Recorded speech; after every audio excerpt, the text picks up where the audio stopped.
Salgado, secretaria general por Tigre. Bien, de dependencia con el Fondo Monetario Internacional. No ha habido otra decisión que no sea pagar la deuda, que no sea pagar los intereses de la deuda cuando estábamos necesitando esos fondos que fueran para atender a las urgencias de la pandemia. Lo vimos en la continuidad pedagógica, por ejemplo, para ir a algo cercano a nuestro sector, que no tuvimos los recursos necesarios para sostener la continuidad pedagógica a la distancia y dependió del esfuerzo que pudimos hacer docentes y familias. Las entregas que hubo esporádicas de elementos de tecnología no condicen con las necesidades que había, ni siquiera condicen con un proyecto de desarrollo que podría haber sido desarrollar tecnología en el país para proveerlo a les estudiantes.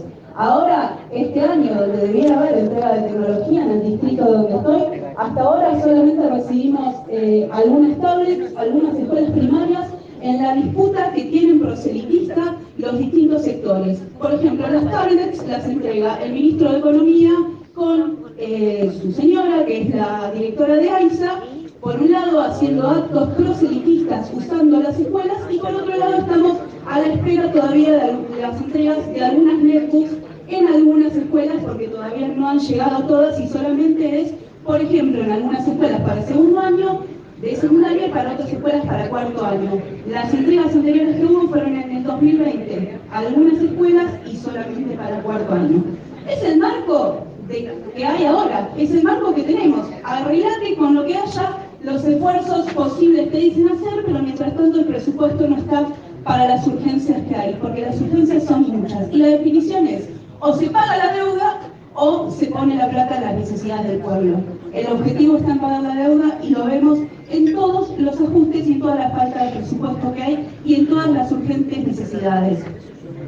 Ese es el marco que tenemos y, por ejemplo, en Tigre, cuando se habla de inversión en infraestructura, hay 3 obras en ejecución, solamente 3 de las de 2022 y una obra prioritaria de 2020. De las obras prioritarias de 2021 no se ha cumplido ninguna, que era construcción de aulas. Digamos que todavía no tenemos explicaciones de por qué. Desde esta entidad nos cansamos en la ULGD de pedir una reunión con el subsecretario de Infraestructura Escolar, con alguien con poder de decisión, para establecer un plan de obras. Es un distrito que tiene 137 aulas superpobladas, que no es una particularidad de nuestro distrito. La mayoría de los distritos tienen aulas superpobladas por el crecimiento de la población. Es una constante, podemos decir, en el conurbano. Esa necesidad de escuelas es un distrito que, por ejemplo, hace 25 años no se construye una escuela primaria, y con respecto al faltante de cargos, continuamos con un faltante de cargos altísimo. Faltan 835 cargos de acuerdo a lo último que hemos, a los últimos resultados del último tratamiento de COVID. Con respecto a lo que se planteaba acá por los paros de la multicolor, sí. Las 3 seccionales de la multicolor hemos llevado adelante hasta ahora 3 medidas de fuerza que fueron con un acatamiento muy alto en nuestros distritos y con mucha referencia en otros distritos de la provincia de Buenos Aires. Y tienen una explicación en cómo están los compañeros tienen una explicación de cómo están los compañeros ahora. Si vamos a hablar del salario, podemos decir que tuvimos que enfrentar el mayor índice de inflación de los últimos 20 años con una pauta salarial atrasada, que a mes vencido siempre estuvimos por debajo de la inflación, que en el mes de agosto, cuando necesitábamos urgente una recomposición salarial para septiembre, para tenerlo cobrando en septiembre, no la tuvimos, recién apareció en octubre. Esa es una de las razones por las que hay bronca y por lo que los paros que hemos convocado desde las seccionales de construcción multicolor han tenido ese acatamiento. Después, con respecto a las situaciones de violencia, son constantes y el abandono sigue siendo... Bien, con respecto a las situaciones de violencia, son constantes y el abandono de la Dirección General de Escuelas lo es también. Las compañeras que sufren alguna situación de violencia en la escuela ingresan a la RT para ser maltratadas, para ser negado de tratamiento y para después de 3 días estar de vuelta a ver si en algún momento algún inspector se digna a cubrirlas por M1 hasta que se solucione la situación de conflicto en la escuela. Pero mientras tanto no hay ningún tratamiento, no hay ninguna asistencia y solo lo que hay es abandono. Con respecto al Poder Judicial, lo que hace el Poder Judicial es atroz. Nosotros en nuestro distrito lo conocemos. Tuvimos una compañera que estuvo privada de la libertad 2 años hasta el juicio Y después tenemos un compañero que está condenado a 16 años de prisión. Todo armado por las fiscalías de género y familia. El fiscal que armó la causa, Fernando Rico, es ahora el fiscal de trata del Departamento Judicial de San Isidro. Y sabemos cómo actúa la justicia. Toma esa denuncia, deja a las familias solas, sin ninguna cobertura, sin ninguna asistencia. Se generan psicosis colectivas que terminan haciendo que lo que era un pequeño problema termine siendo un gran desastre sobre la escuela. Y la intervención de la Dirección General de Escuelas no es para acompañar, sino que es para penalizar, sino que es para estar y ni siquiera dar respuesta, por ejemplo, en los medios. Nosotros tuvimos un ataque de Crónica este año, en el mes de abril, al Jardín 918. Crónica instigando que se golpearan los vidrios de la escuela. El inspector jefe distrital ni siquiera salía a dar la cara. Lo hizo después de que quisieran entrar al jardín, donde decidieron sostener clases los inspectores bajo ese asedio. Recién después de ese ataque salió a dar la cara a los medios. Ese es el abandono que sufrimos de parte de la Dirección General de Escuelas. Es urgente que haya una intervención que vaya más allá, que mínimamente se garantice el tratamiento por RT. Alguien que sufre una situación de violencia en su ámbito de trabajo necesita un acompañamiento, necesita contención psicológica, necesita poder volver a su lugar de trabajo en condiciones y no lo tenemos. Eso es fundamental porque aparte dependemos de la RT provincia, que es el mismo banco que nos paga, que es el mismo gobierno de la provincia de Buenos Aires. Por otro lado, también la intervención sobre el Poder Judicial. No puede ser que siga ocurriendo esto. Se toma una denuncia inverosímil, pero se le da todo el viso de realidad y después los compañeros se tienen que ir a bancar la defensa con un abogado particular, porque si no tienen un sistema judicial que opera directamente contra ellos. O por ejemplo, ante los casos de amenazas. Tenemos la situación de una compañera que está siendo amenazada por una vecina de la escuela, que es mamá de la escuela. La abandonaron completamente cuando la compañera va a pedir una orden de restricción sobre ella, porque mínimamente la cuiden. Pedimos la intervención de legal y técnica educativa, ellos no intervienen, la abandonan a la compañera. Eso es lo que pasa. Y no le pasó en cualquier ámbito, le pasó trabajando. Y hay una responsabilidad de la Dirección General de Escuelas que no está cumpliendo. Otra de las cuestiones a tener en cuenta también es el idioma. Lo que planteaba la compañera de San Miguel es así. Faltan prestaciones. Nosotros no tenemos guardia pediátrica en el distrito, lo venimos reclamando, nos hemos movilizado a la sede del idioma. Los copagos son constantes, no tenemos prestaciones, y esa falta de prestaciones en la obra social hace que, aparte de lo que aportamos a la obra social, de lo que aportamos al conseguro obligatorio del sindicato, tengamos que también pagar las prestaciones para poder tener acceso a la salud. Una compañera tiene que pagar $1.500 para la intervención de su hija, porque el cirujano que encontró le dijo: yo atiendo por idioma, pero no opero por idioma.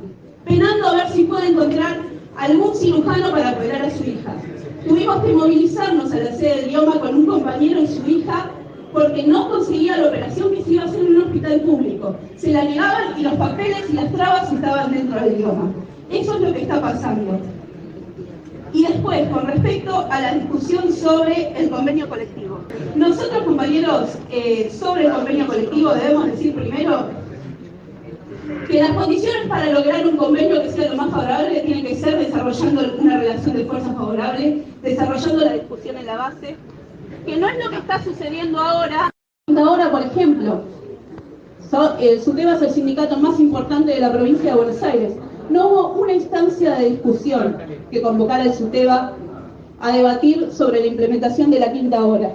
Que también debemos dilucidar de dónde vienen esos fondos de aplicación de la quinta hora y cómo se lo quiere implementar, cómo se lo está implementando las apuradas, la falta de condiciones y lo que implica pasar y aceptar una jornada laboral que ya era extensa y era difícil con el doble cargo obligatorio porque el salario no alcanza, pasar ahora una jornada de 10 horas con la sobrecarga laboral que hay y especialmente en el nivel primario, por ejemplo con la superpoblación de secciones y con la faltante de cargos.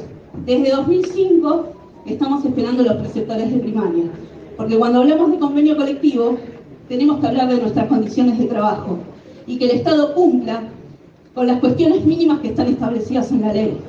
Los cargos faltan.